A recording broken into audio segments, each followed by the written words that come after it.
I served, my work was critical, and I don't feel like that's the case anymore. I lost all of my friends when I got out. Had to start my whole life over. I didn't know what to do each day. Then my marriage hit a real rough patch. It got so bad that I was even thinking about suicide. I called the Veterans Crisis Line. I tell my buddies to call in case they ever need it. When I retired, things slowed way down and lots of bad memories came back. I still go through tough times, but I'm glad I called. You are not alone. You are not alone. You are not alone. The person on the other end of the line isn't going to judge. Lots of responders are veterans too. We all need to take care of ourselves. If you're going through a rough time, call the Veterans Crisis Line.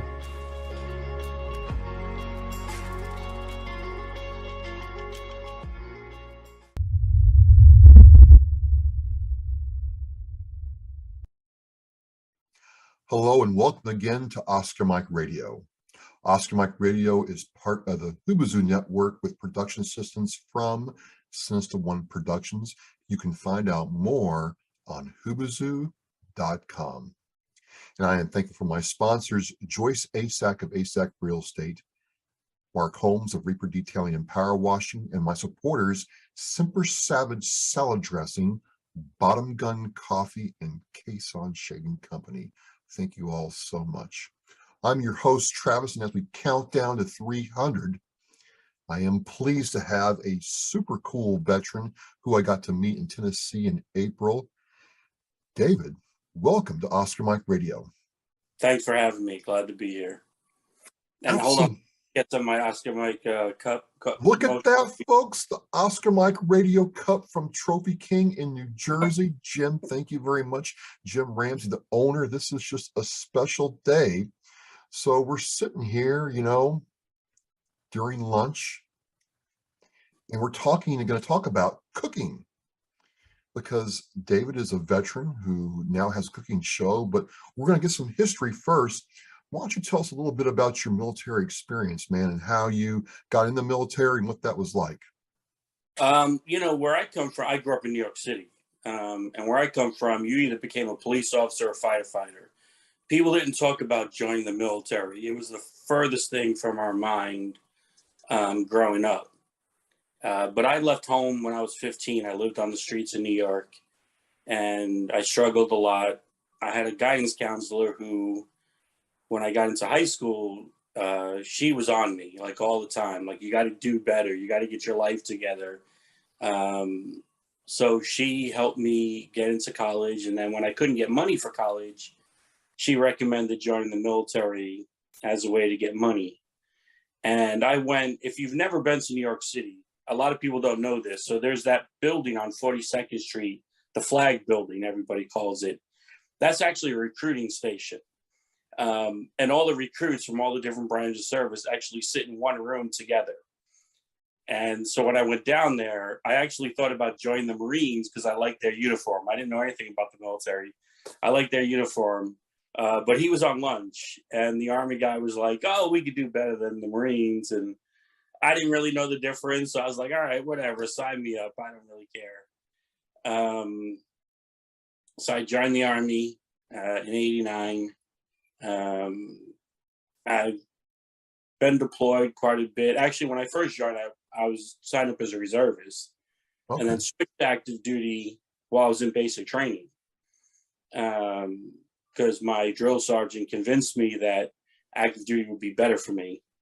So I switched to active duty, and no regrets. I mean, just, I got deployed. I was in Desert Storm. I was in Bosnia.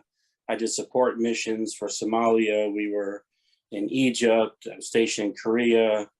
And then I switched halfway through my career to AGR, which is Active Guard Reserve. It's like, back then it was like the best kept secret in the military. You were active duty, but you were with the reserves or National Guard. And I ended up not a bad way to go. Not a bad way to go. No. And I ended up in New York City. I was there for September 11th, where I broke my neck and got a medical discharge. And that was like the but I wasn't one of those, some people will stay in like 2 or 3 duty assignments in their whole career. I've known people that have stayed in like one place in their whole career. I did 11 duty assignments in 14 years. I was everywhere. I was constantly volunteering to go places and try new things and be with stand-up units that were standing up. I mean, whatever the military wanted me to do, I went, I did it. I never refused any opportunity to try something different. I just go back to September 11th for a minute, if I could. Yeah. I don't know personally. Well, I know some civilians, some colleagues who lived through that. They've talked about it. Some of them do, some of them don't. It's very real because they were, on Wall Street when the planes hit. But how real did your service get to you during that time? Let's just start there if we could. Very real. I was with the New York National Guard, 1st and 69th Infantry down in New York City. I had just moved back to New York a month earlier, hadn't even signed into my unit yet, waiting for my AGR orders for my new unit when it all happened. And I was down there, my unit was down there a long time. I was down there personally for 36 days. I actually broke my neck on September 13th when the front of the American Express building was coming down. And I was so busy getting people out of the area because we weren't doing, like, parts of the unit and parts of other units were doing like bridge patrol and the tunnels and the airports and the ports and everything else like that. The headquarters group, there was actually a group of us that were at ground zero. And we were assisting with the bucket brigade. I got a picture on my Facebook page somewhere somebody took, and you can see me in the pile helping to search through the rubble. And it was very, I tell people when they ask me what it's like, and I say, well, if I took all my combat experience from Iraq and Bosnia, if I took all of that and the missions we did in Sinai and Egypt and everything, I was like, all of that wouldn't compare to the first day of being down there, because it's different when you're a soldier. And I say that not to take anything away from first responders, but it's different when you're a soldier because, and especially if you're a combat soldier, if you've been to war, you're used to seeing that overseas. And at the end of the day, when the mission is done, you go home. But there was nowhere for us to go. We were home. This was our home. And we had to give up our armory as a shelter. So we lived for the first 20 something days. We slept in the doorways of the abandoned buildings. We slept in Battery Park on the benches because the city wouldn't let us set up tents, sleeping tents. And we were just on state active orders. We weren't federalized. It shook me for a long time. And I was still in service, so we weren't allowed to apply for World Trade Center benefits the first time around. We weren't allowed to join in any of the lawsuits or get any of the money that was coming out of the World Trade Center. And it was also hard because every year, they're thanking people. And the truth is that anybody who's watched the broadcast, very rarely do they mention the National Guard, but we were there. We were part of that. We were part of what's going on. So I had a really hard time with it for a long time. I worked with a lot of people to try to get recognition for the National Guard at the World Trade Center. We finally, on the 20th anniversary, the New York governor signed a proclamation recognizing the National Guard for their service. And I was part of that. I was part of that, getting that recognition. It was a proud moment for me. General Rice called me out by name and recognized me for the sacrifice that I put in to make that happen. And it was important because it wasn't just a proclamation. Those National Guard that were down there that normally wouldn't qualify because they never deployed on active duty were given active duty status in New York State, which means that they get the tax credit on their houses, and they have retirement benefits if they're city employees. So that was a big deal for me right there. Let me ask you this.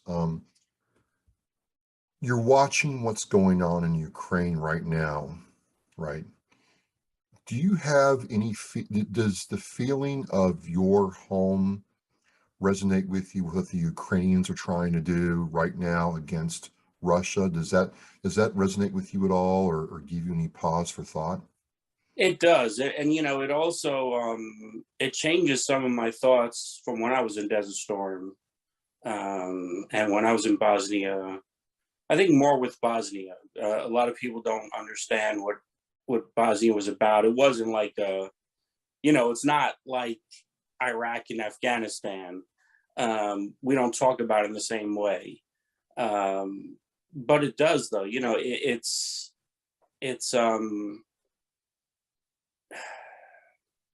hard to describe the feeling of wanting to protect your home and feeling like you failed.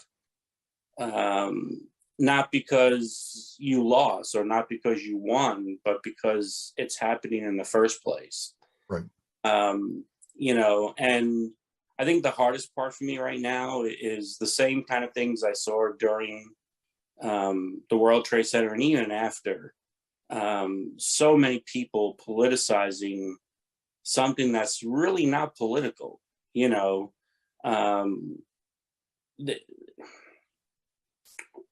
The problem is that we as a people, and all people throughout the world, tend to forget our history. Yeah.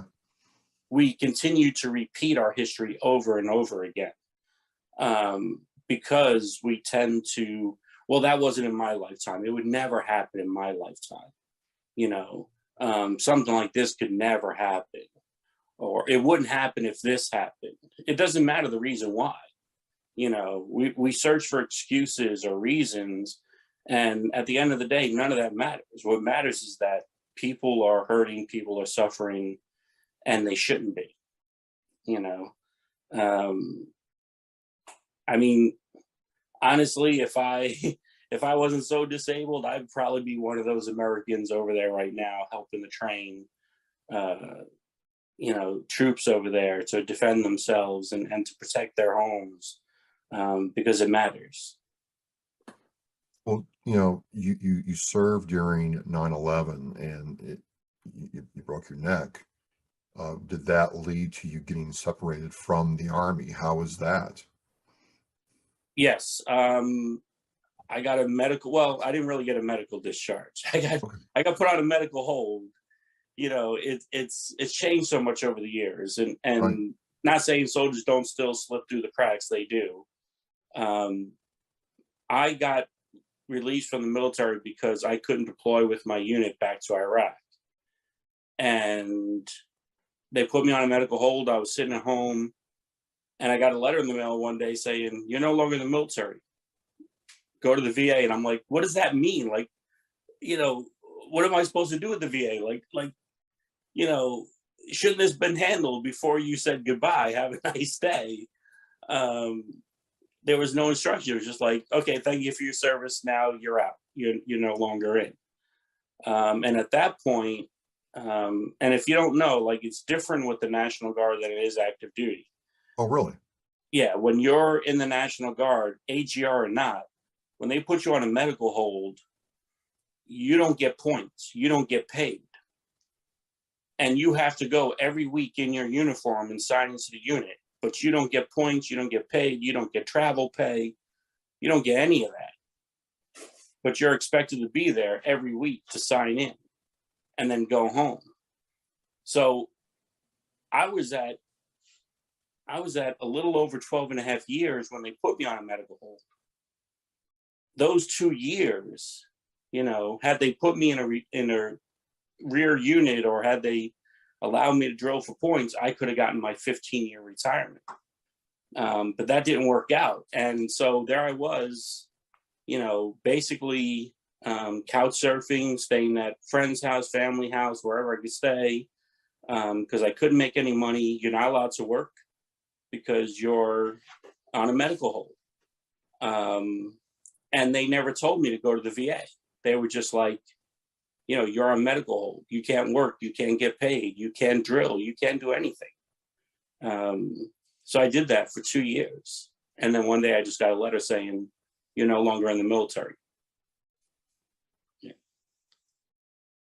So, I mean, your transition is not like, no transition is normal, but it's not like you go to TAP, sit in those boring classes, and then go home. There was a lot of upheaval around your time. And you're still in New York now. So what was the transition experience like when you finally realized, hey, I'm out, and now I've got to like reboot, retool, or figure out what to do next? So, like I said, the system's a little bit different now. When I went through the VA at that time, I had appointments every day for like 3.5 months. So you can't work because you got to make your appointments because you're trying to get your benefits. You know, you're trying to figure out what's going on. So you have a choice. Either you go to the VA and you do what the VA wants you to do, or you go to work and you try to squeeze the VA in there somewhere. And at first they were denying me everything. You know, one of the hardest things was, as I said earlier, we were on state orders for the World Trade Center. Now, luckily, I was on active duty before that, and I had issues from active duty, but we were on state orders from the World Trade Center. And when you're in the National Guard, you can't get benefits at the VA unless you were injured while on federal orders.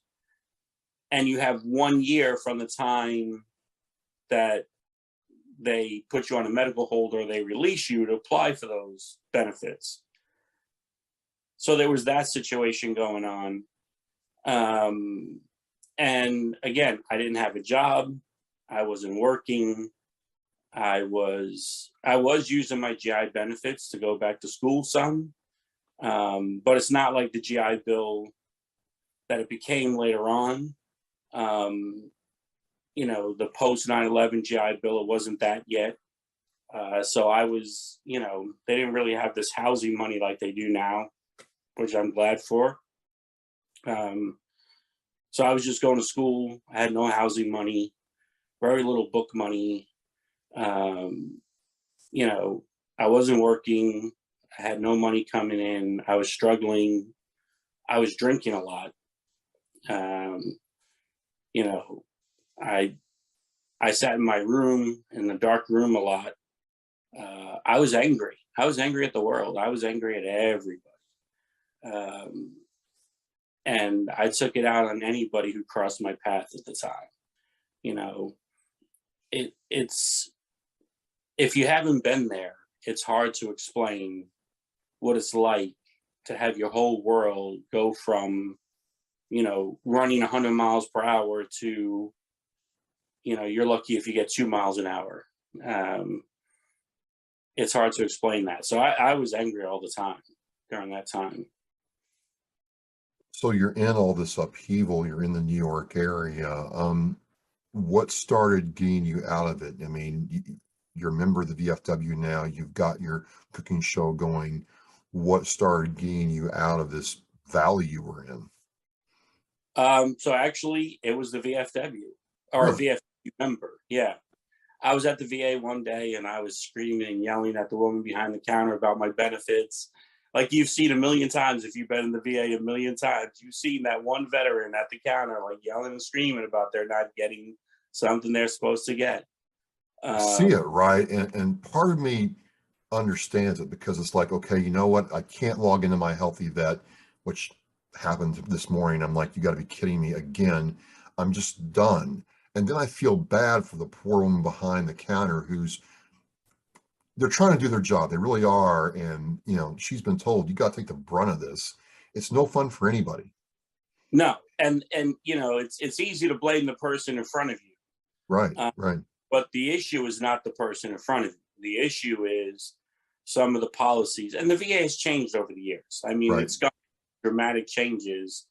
If you haven't been in the VA, I mean, I've been going to the VA since this is 20 years I've been going to the VA. It has changed dramatically over the years. But I was in that VA one day just yelling at this woman behind the counter, and this guy in a VFW shirt grabs me and he goes, no, that's not the way we do it. And in New York City, from where the VA is on 21st Street, it's about 5 or 6 blocks to the Veteran Service Office.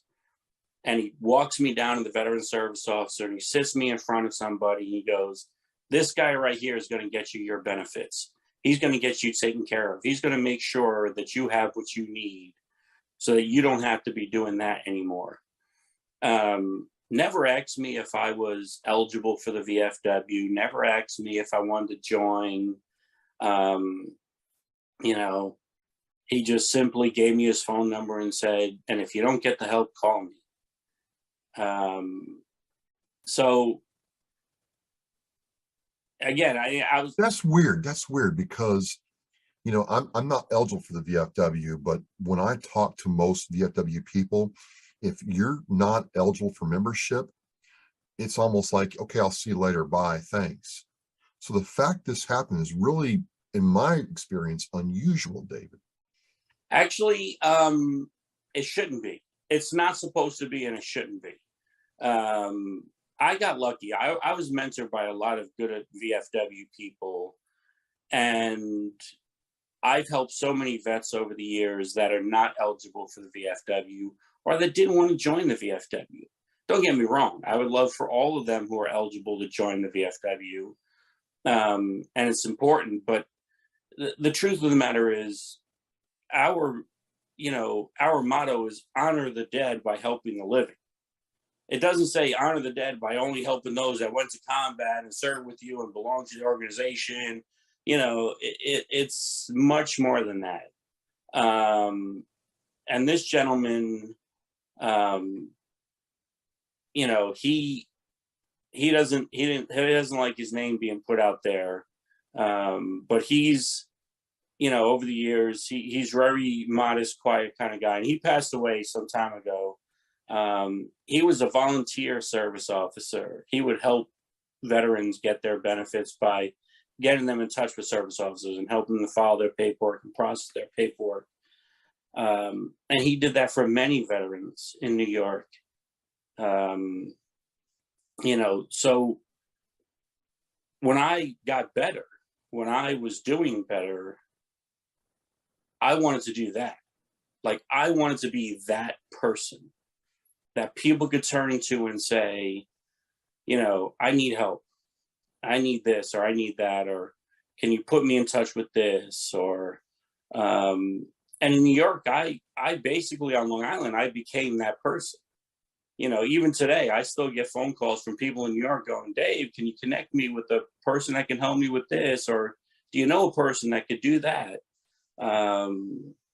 You know, and that fuels me, you know, that keeps me going because I know that I'm honoring that veteran that helped me. Well, what was it like? You start getting some help, you start going through this, and when did you become a member of the VFW in New York? So I joined the VFW 16 years ago. Oh, wow. Yeah. But in the beginning, I wasn't very active. I was still kind of getting my life together. And I was teaching overseas for a while. So I was home in the summers and I really wasn't here during the school year. I was off and teaching overseas. Truthfully, I just wanted to be away from New York at the time. I didn't want to be around everything that was going on. I was still hurting, you know, inside. I was still drinking a lot. I was still partying a lot. So where and when did you find cooking? because you were doing cooking in my memory well before you launched the show, did anything else. So where did cooking come into all this? I've always been into cooking. So my mother, God rest her soul, my mother was the worst cook in the world. I mean, she could. We had running jokes. Like my mother could screw up cornflakes. Okay, seriously. Like my grandmother lived in Queens, and if you've never been to Queens, New York, in the old part of Queens, New York, all the driveways are kind of slanted. It's higher in the backyards. Don't ask me why, but all the driveways are kind of slanted. And so we were out barbecuing one day, and my mother put the grill the wrong way, and she put the hot dogs on, and they went rolling off the grill and down the driveway. So we used to laugh and joke that my mother's cooking was so bad the food would run away. So when I was 10, my grandmother took me into the kitchen, and she said, you know, all you Rogers men, you all marry the worst cooks in the world. You know, so you better learn how to cook, otherwise you're going to starve when you grow up. And she taught me a few things. But over the years, like traveling with the military to different countries, I had the chance to experience some of the most amazing food. You know, I mean, if you grew up in New York, you've experienced a lot of food. Yeah. You know, and there's a lot of places like that, but I'm talking from my experience growing in New York. I mean, you know, there's Chinatown, there's Little Italy, and there's the Jewish section of the town, and there's the Irish section of the town. And we got like these little pockets, you know, and there's a Polish area, and so you experience a lot of different food. But when you travel to other countries, and you're not just eating the food, but you're eating the food the way that they cook it traditionally. And you're experiencing all this. And I was like, I want to learn this stuff. Like, this is great. Like, I would love to have this dish, you know, back at home. Because you realize, like, when you're in the military and you're traveling around and you're in different areas, there's certain things you can't get. Yeah. You're not going to be able to experience, like, you know, down here where I am in Tennessee now, you're not going to find Mongolian barbecue. There is a place, it's in Memphis, I think, is one of the places, but you're not really going to experience Mongolian barbecue or Korean barbecue or hot pot, you know, or you're not going to find like a Hungarian place that does like goulash or something. You know, there's a lot of things you're not going to find. And I was stationed in Savannah, and I was stationed out in Colorado and other different places. And again, you're not always going to find all these different types of food. So I had an interest to learn. Like, I wanted to learn all this. When I got active with the VFW, and anybody who knows, with military, with veterans, you know, you say free food, everybody shows up. People love coming for food. You know? I think that's everybody. Everybody just loves coming for free food, right? So I've been cooking with the VFW for a long time. You know, helping with parties and stuff like that. Well, that's what I remember is Commander Brian Walker, who's the state commander currently for the VFW in Tennessee, was like, hey, he's been cooking for the VFW in New York for years. And I'm like, Right. okay, I mean, if you can do that, you're in pretty good company. Yeah, I've been doing it for years. But then what happened was the way, so now the show Cooking with a Veteran, that stemmed out of the pandemic. And a lot of people don't realize, and a lot of people didn't think about it. You know, a lot of issues arise when the pandemic arrived. First of all, you know, the clinics were closed. And so veterans were having issues getting to their appointments or seeing their doctors. And the VA automatically went to telehealth, which they've been doing for years, but not with everybody, you know. And their issue was, oh, we're going to give iPads to all those veterans who need to telehealth. And I said, okay, you know, the problem is, you know, internet is a problem. A lot of Oh, these old don't have internet. well, not only that, did you read the article where the government oversight committee found out that most of that iPad money was wasted or never got, the devices never got to the veterans anyway? It was crazy. Right.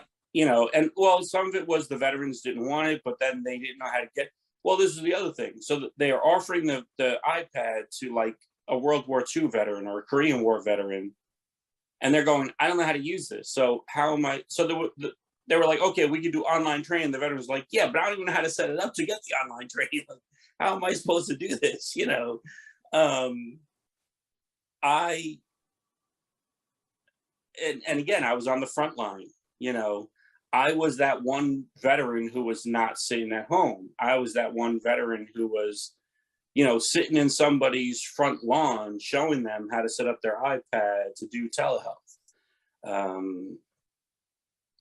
And then, you know, then we had the issue with the SVA, and the SVA was saying, you know, my GI Bill is going to run out, and I still have to take these classes.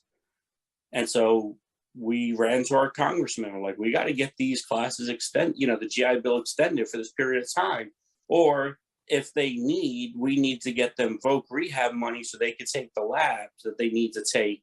Because if you're in the medical field, there were certain labs you need to take, and they only do those labs during the summer. But their GI Bill was running out. So it's like, you know, all these little issues. And then I got a call, like the third day into the pandemic, I got a call from this World War II veteran. He goes, listen, the food pantry told me that they're no longer cooking food. They had to close their kitchens.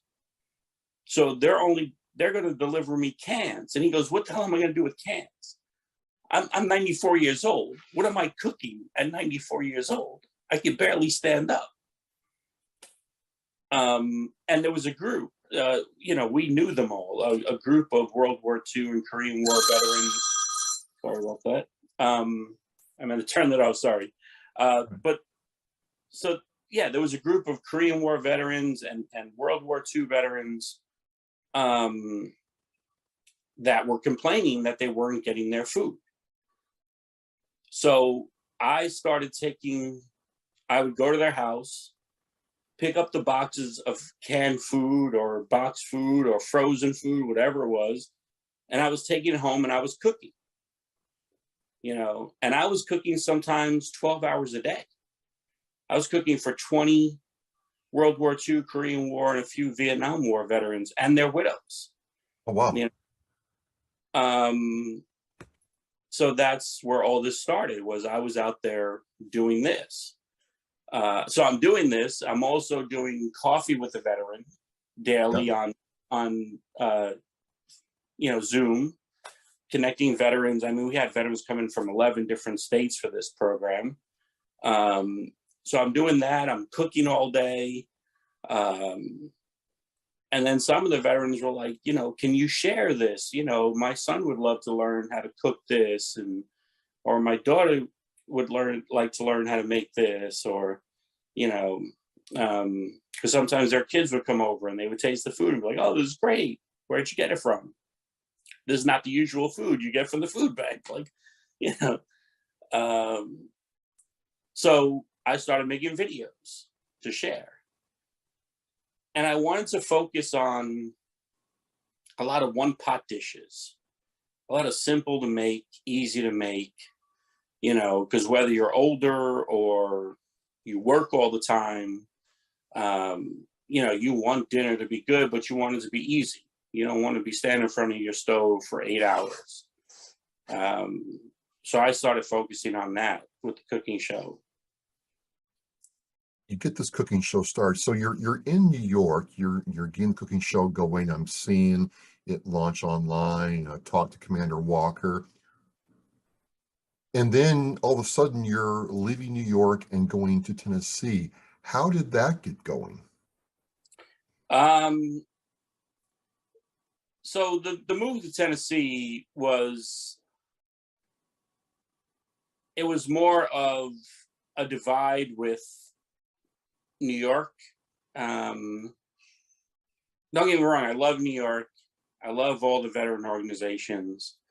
But it gets frustrating sometimes. You know, you're trying to do stuff, and you find in life that there's going to be people who are against whatever you're doing, not because you're doing something bad or because you're a bad person, but because either they can't do it, you know, or they don't like that you're getting recognized for doing it. And it just became, you know, during the pandemic, that got highlighted, you know, more than anything. You know, when you're locked down all the time and all you hear are complaints all the time, you know, I'm not saying that's all you hear, but you're hearing tons of complaints all the time. You can get burnt out. You know, it doesn't matter what your intentions are, you can get burnt out. And So you pick up, you move to Tennessee. I have to think there was kind of a different culture in Tennessee than New York, Dave. I mean, because I've lived in the Midwest, I've lived in the South and out West before I got to the Northeast, and they're all different. But New York's its own little world. What was that like when the pace of life slowed down a bit? so it's not the pace of life so much that bothers me. You know, I didn't realize how different it would be. And I'm not talking about the pace of life. Like, I've lived in like Savannah, Georgia. Okay. I've lived in Colorado. I mean, I've been stationed in like remote parts of Korea, you know. But the difference was I was in the military, you know, and you don't realize how different life is in these areas when you're not in the military. You know, it's a different life because you're not around your brothers and sisters all the time. You know, you're not around, you know, and I say that like there's lots of veterans here and I'm connected with the veterans here, but they work, they got families, you know, it's not like we go to the same job every day and see each other every single day. Everybody has their own life and their own thing going on. And sometimes they're out of town or whatever else like that. So it's not like being together with your brothers and sisters in the military where you're around each other all the time. And there's things that you can get because you're on a military base that you can't really get like when you're not on a military base. So the biggest struggle I found being down here is trying to get certain things that I'm used to having. You know, if you've ever been to it, like I tell people, like, if you ever been to a supermarket in New York, like you walk into like, you know, New York, New Jersey, you know, Chicago, whatever, you walk into a supermarket, like the first 3 aisles are nothing but produce. And I thought it was like that around the world, but it's not. I walked into a supermarket down here and like the first quarter of the 2 aisles are the produce. And I'm like, wait a minute, is this supposed to be the country? Like, where's all the produce at? You know, people either grow or they go to the farmer's market or, you know, so that's part of it. Like, I can't just shop in one store. You know, I have to shop in like 2 or 3 different stores to get the things that I need. So that's been a big culture shock for me. And I also found my New York sarcasm doesn't really work too well down here in Tennessee. Dave. But you're there, and the reason it was really striking to me is, at least from outward appearances or just outward observation, is before we met in April at the State Commander's event in Collierville, you moved to Tennessee, and through the VFW, it seems like you were able to plug in to other veterans and show people your cooking prowess and your show, and not be moving to a different location, but isolated, moving to a different location and, you know, having a way in, so to speak. Is that, did I read that correctly? Yeah, so I mean, this is one of the great things about the VFW or any veteran service organization. You it's easy to connect. You know, I got tired of, I isolated a lot before I joined the VFW and before I got active. And so I was, self-isolating. I think that's why when the pandemic hit, it wasn't as hard for me because I already went through like 5 years of self-isolating on my own. But by that point, I was already embedded in the veteran community, and I knew what I needed to do to remain active, to stay that way. And when I came down here, I had a plan. My plan was to continue my cooking show, continue to help veterans. There's a lot of resources that veterans down here don't have that they have in other areas. And I knew that before I even moved down here because over the years, I've visited VFWs across the country, and I've been to areas where some VFWs are very embedded in their community and have a lot going on. And I've been to other areas where people are like, there's a VFW here? Really? I didn't know there was still a VFW here. And it's not, it's kind of the stigma that people, when they think about organizations like the VFW, the American Legion, they think of it as just a bunch of old guys sitting around drinking. In fact, I just had this talk with a young veteran. He's in his 30s. And he's, he once joined the VFW and then he walked away from the VFW. And he's like, well, I got to be honest with you. A lot of VFWs I visit is just a bunch of old guys sitting around drinking and smoking and talking war stories. And I'm not saying that's not part of it. That camaraderie, that getting together and being able to joke and talk about, oh, remember in boot camp when we did this and how stupid that was. And that's part of it. But if you don't go to meetings, if you don't go to events, if you don't go to conferences and conventions, you don't really understand what the VFW is actually about. You miss the big picture. And there's so much that this organization does, at the local level, you see the grassroots at your local level and you see what the members of your post does. But then there's the district and, they do things. And then there's the state and they do things. And then you go to national. And when you see the programs in its totality and everything that they do, I mean, just the sports clips, Help a Hero Scholarship. I think it's like $8.9 million they've given out in scholarships to veterans who needed money to continue their education. The unmet needs, I think they're up to like $20 million in the unmet needs program. The Voice of Democracy, the Patriots Pen, there's so many things that the VFW does. And when you realize that, and you realize you can be part of that, but it's up to you to be part of that. So you're doing all this. And I really like the fact that you're highlighting the VFW and their, involvement in your life and how you're able to advocate through the VFW. As we wind this down, talk to me about the cooking show. When does it air? What are you trying to do with each show? And what's the feedback and support been like? So funny. When I started this, like I said, I was just shooting a few videos.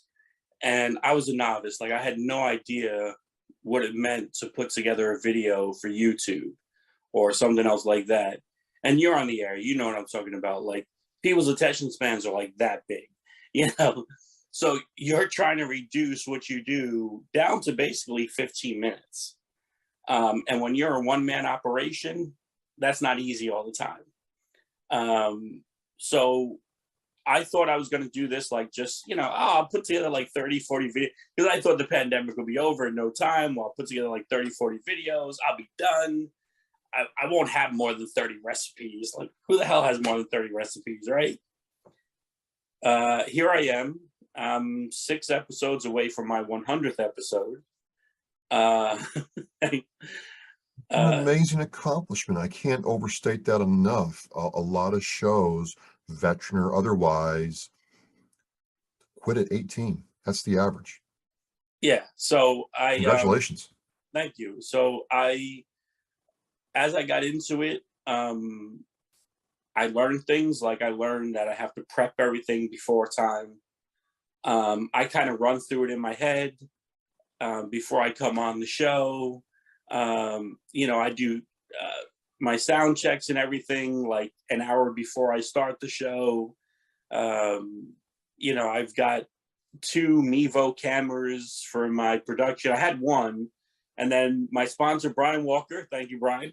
Brian Walker gave me another Mevo camera to help me do the dual, so I could focus on the pan and the food and focus on me and the chopping and stuff. So that's great. So it's grown. And as it grew, when I was about 1.5 years into it, I said, you know what? I want to do more with this. I want to take this further, because clearly there's a place to go with this. People are still watching. I don't have a lot of followers, but I have a lot of people who watch my show. I have more people who watch my show than follow my show. Isn't that something? Yeah. I don't know what it is, but I have same thing. I just have to commiserate with you for a second. A lot of people who watched it, but clicking that follow or like button now is really hard to do. I don't know what it is. I think on YouTube, I got like 20 followers. Right? I've got like 300 followers on my Facebook. But I'll have between 50 and 100 people watch the episode. And on YouTube, they'll tell you how many people, like on one episode, I had like 87 people like watch the episode, but I got like 20 followers. It's like really weird. And it's not about that for me. Don't get me wrong. I would love to have more followers and build it up. But what I'm focusing on now, what I'd like to do is build up the program to help give back to like unmet needs. So I'm finishing up. I have a couple more recipes for my cookbook. So I'm finishing up my cookbook. I'm excited about this because it's going to have not just the recipes, but a few stories, some tips, some tricks, things I've learned over the years, photos of me in a kilt for those that are interested. But just really talking about my journey with Cooking with a Veteran. And part of that money that I raise from the cookbooks is going to go to help unmet needs. I'm starting to get sponsors, which is great because, as you know, with any show like this, there's expense, there's cost. Right now I'm a one-man operation. I'm doing this on my own, all the editing, all the everything, the shopping, the cooking, the preparing, everything. And it takes a lot. I mean, to film that 15-minute show, it's about 4 hours to film that 15-minute show. Yeah, that sounds about right. Yeah. So, a lot of work goes into each episode. I mean, would I love to do this every day? Yes. Could I afford to do it every day? No. And it gets expensive, and I'm still cooking for at-home veterans. So a lot of the food that I cook goes to homebound veterans who are in need. And I get those names through veteran service officers and organizations and things like that who reach out to me, and I help those that I can. And it's about sharing, So I have some great sponsors. Oscar Mike Radio, of course. Well, that was one of the things. I see my whole through the camera. That's the Army side. You guys show them the other side. Oh, yeah, I do. Yeah, I do. Yeah. The Cooking with the Veteran. Oh, hold on. We'll get this right. Cooking with the Veteran coin. Yeah. Yeah. From going to Tennessee when I met Dave Rogers, there's an opportunity to contribute to the cause and got this cool, like I've had some challenge coins before, but this one by far, ladies and gentlemen, is one that I just treasure because it encompasses what you are doing, and it came across like this is cool. I remember this one. And I think one of the reasons that I really connected with you on many different levels is you're taking something that you did, that you've done all your life, and now are using it after you served to serve again. I think that's really powerful, Dave. Yeah, and that's, and I was inspired in part by, again, by the VFW. We have the hashtag Still Serving campaign going on. My old VFW post where I was commander was the first hashtag Still Serving post. I've been recognized and honored by the VFW for that over the years. And I appreciate the support, but I use that support to grow this program, to continue to help veterans. Like I said, I have some great sponsors, the Tennessee VFW Foundation, Oscar Mike Radio, Brian Walker, some of my other veterans, Scott Van Tassel and Belinda Cole, who's an auxiliary member. So I have lots of great sponsors and more sponsors coming along. And again, that's all to grow the program, so that I can continue to give back to veterans and make sure that we're doing the job that we're supposed to be doing.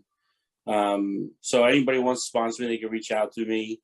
I'm also raffling off. I have the Cooking with a Veteran K-Bar knife, engraved K-Bar knife that I'm raffling off. I'm excited about that. So there's lots of things going on right now with the show, and it's in the stages. And I'm glad to be able to do this. Unfortunately, I can't work because of my disabilities. I'm at the VA 2-3 days a week. It's really hard to find a job when you're at the VA all the time. But you can check out Cooking with the Veteran on Facebook or YouTube. It's when does your show air? Wednesdays at 11. Okay. If I'm going to change it, I tell people, but I wanted to pick a day that, Wednesdays are a perfect day for me because they don't mess with the weekends. Usually in the weekends, the VFW has like 12 different things going on. Conferences, conventions, meetings, whatever else like that. So it's a nice daytime kind of thing, but you can always watch the episodes on my show or on YouTube also. And every week I try to bring something unique and different to people. I want them to experience some of the things I've experienced over the years, and try new stuff. There's people who say to me, "Oh, I wouldn't like that. I can't try that." I'm like, "Have you tasted it?" Or they've had it, but they've had it like, it's like going to China and having real Chinese food. Then you realize the Chinese food you eat back in America is nothing like real Chinese food, Well, I just have loved watching the story unfold. I appreciate your production value because I'm sitting there watching the multi-camera angles and I'm like, okay, this is somebody who's really, put a lot of effort into this, and you see the people happy to eat your food and do this. So I'm going to have all the links to your show and your sponsorship links to, the people you support and people who support you in the Oscar Mike Radio show post. This is going to be on the website and everywhere else, ladies and gentlemen. And as he's counting up to 100, I'm counting up to 300. And it's just an example again of a veteran who continues to serve. And I'm so glad the VFW is a part of this story. And, to all my, I say this all the time, and I mean it, to all my brothers and sisters out there, stationed overseas or deployed somewhere, be safe, come home soon. You're in our thoughts and our prayers. We hope to see you home soon with your family. Absolutely. Absolutely. So I just want to thank you, Dave, for coming on. Is Dave Rogers, Cooking with a Veteran, Army National Guard veteran. And as we say in Oscar Mike Radio, Dave, mission in flight, you are in action. And I want to thank you very much. Hoorah. Hoorah. Well, thank you. We're going to keep this going, and I can't wait to be with Dave next time in person, eating his food. This is Travis on Oscar Mike Radio, and we are out. I want to thank you for joining me and watching Oscar Mike Radio. Now go to OscarMikeRadio.com and click Shop to check out all the cool merchandise from Authentically American. All proceeds go to veteran service organizations. We are Mission in Flight.